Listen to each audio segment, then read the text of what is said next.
There's not much to be said about the master of Kenshin. His fights are over before they even begin. In just a blink, he completely overwhelms his enemies, ending each encounter so quickly it's almost like they never stood a chance. It's not a battle, it's a one-sided demonstration of dominance. 小子，就这点本事！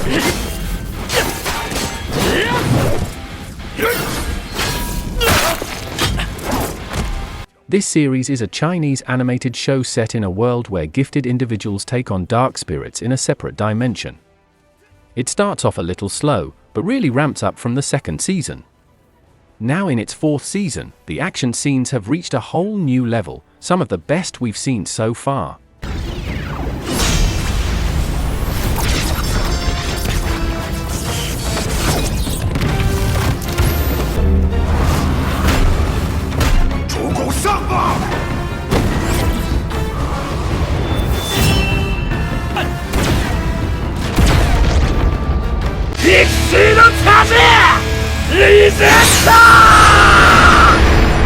That fight was a long and grueling clash, filled with non-stop action and some seriously intense moments. But if there's one part that truly stood out, it had to be the final sword technique, Armageddon.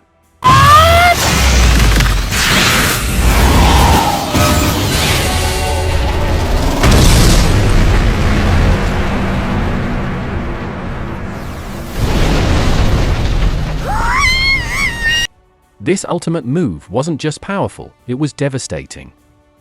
The animation team went all out, perfectly capturing the raw force and destructive energy behind that final strike.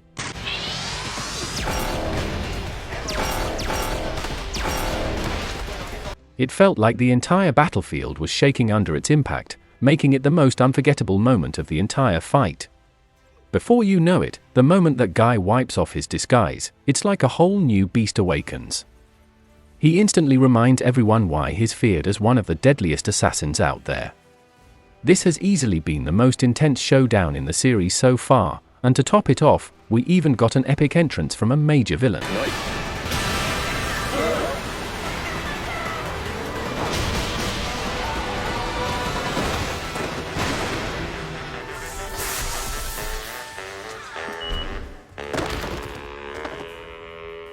The final episode of Dragon Ball Daima aired on the same day as the anniversary of its legendary creator's passing. It felt like more than just a coincidence, it was a final farewell, wrapped in pure nostalgia. In that last battle, the main hero tapped into a wild, powerful form that fans hadn't seen in years, a fierce transformation filled with raw energy and emotion. And when the moment came, he unleashed one final, awe-inspiring energy blast that lit up the entire battlefield.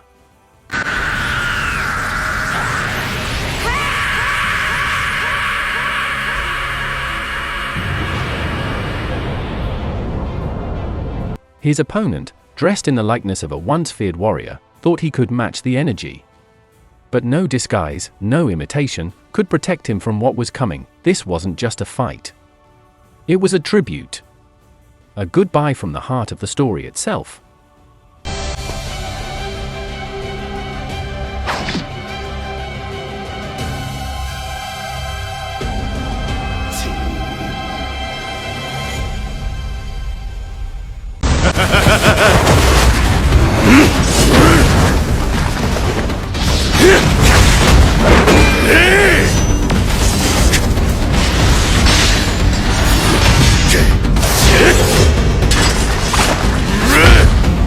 The clash between Basa, the relentless Dark Knight, and Jin Woo, the rising Shadow Monarch, was nothing short of madness, beautiful, glorious madness.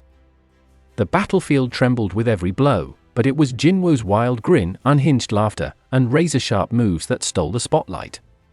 He didn't just fight, he owned the chaos, turning every second into a performance. Behind him, his loyal shadow soldiers weren't just there for backup, they brought personality. From Igris's stoic silence to Baru's dramatic flair, their unexpected comedy and quirky behavior added a surprising layer of fun to the intensity. What should have been a grim battle turned into an unforgettable spectacle.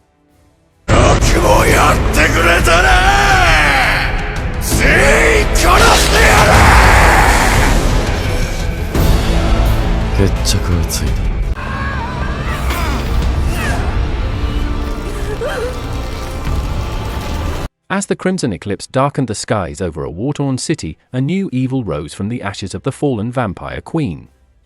The Dark Priestess, once loyal to her mistress, had betrayed her in a moment of ruthless ambition. Consuming the essence of ancient spirits, she transformed into a terrifying vessel of chaos, her power now far beyond mortal comprehension.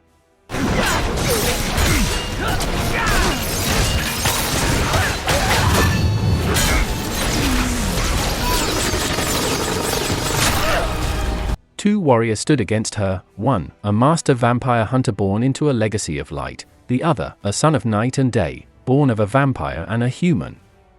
Together, Richter and Alucard faced the transformed sorceress, now radiating pure destructive energy.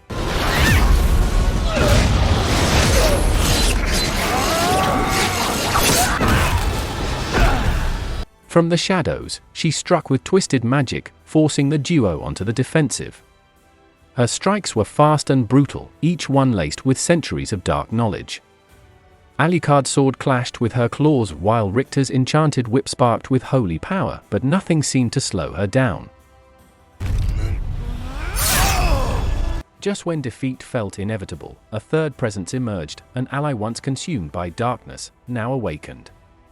Channeling the same spirits that had empowered the priestess, she drew the corruption out of her, weakening the villain's grip on her newfound form.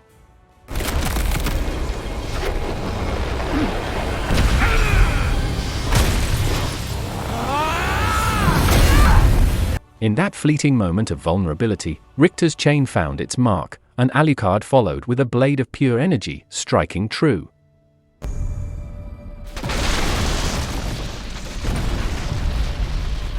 The Dark Priestess let out a final scream as her form collapsed into dust, her stolen power dissipating into the wind. I will kill you, Olrox. One day.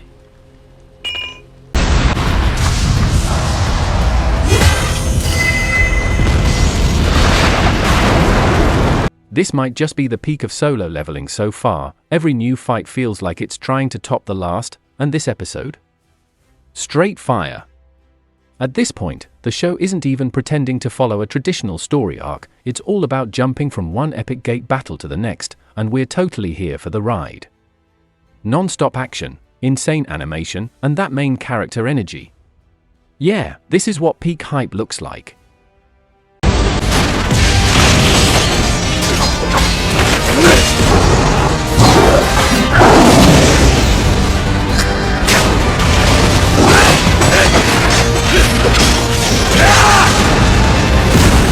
For the first time ever, we witness the legendary trio team up in battle.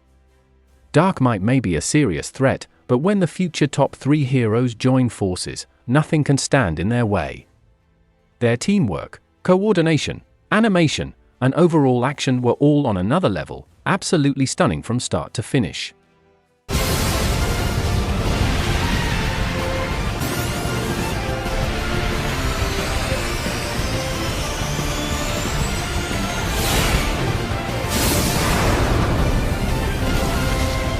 Jinwoo enters a Red Gate dungeon with a party led by Song Kyle and several other lower-tier hunters. Something else entirely.